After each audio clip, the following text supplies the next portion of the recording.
Okay, so ito nga pala yung K12 Max na nabili natin online. So ngayon, samahan nyo kung i-connect ito sa ating Android phone. Okay, so para magawa natin yun, kailangan muna nating lagyan ng battery itong drone. Okay, so tingnan natin. Lagyan muna natin to ng battery. Lagyan natin ng battery ang ating drone. Ito, kanyang battery. Okay, so sulpak natin sa likod. Sa likod ng salpakan yan. So pag ganun, yan. Okay, tulak lang natin. Okay, okay siya. Balik natin. So, yan. So ngayon, para magawa natin to, wait lang.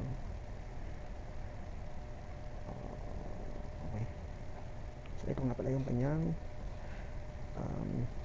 manual kung paano natin siya may connect sa ating mobile phone. So ito, meron siyang, kailangan natin i-install yung app sa ating mobile phone. Pwede natin i-scan itong, hanapin na lang natin sa App Store, mukhang mali. App Store natin, Play Store pala, Play Store. Sige, hanapin natin yung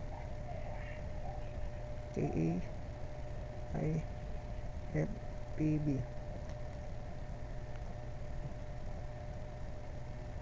Ayan, sige, ito to. Tingin ko ito yun. Install natin. Yan, nag-install na siya. Tingin ko ito yun.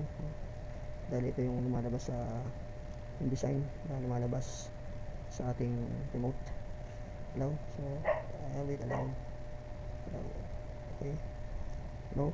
Start line. So, sa ating wifi, kailangan natin i-connect itong ating phone dito. So, buksan natin ito.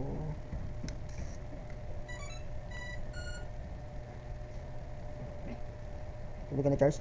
May pasok ko bukas settings.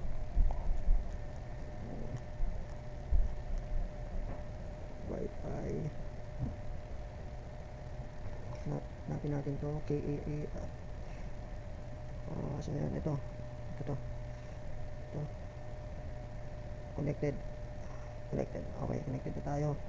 Ngayon, punta tayo dito. Tingnan natin to. Welcome.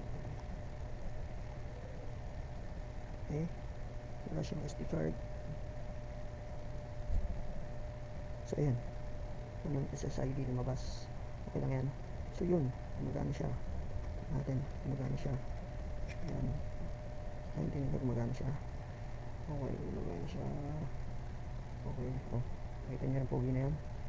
Nakatutok yung aking ito. So gumagana siya. Nice, it works. Okay, good. Salamat sa panonood. Thank you.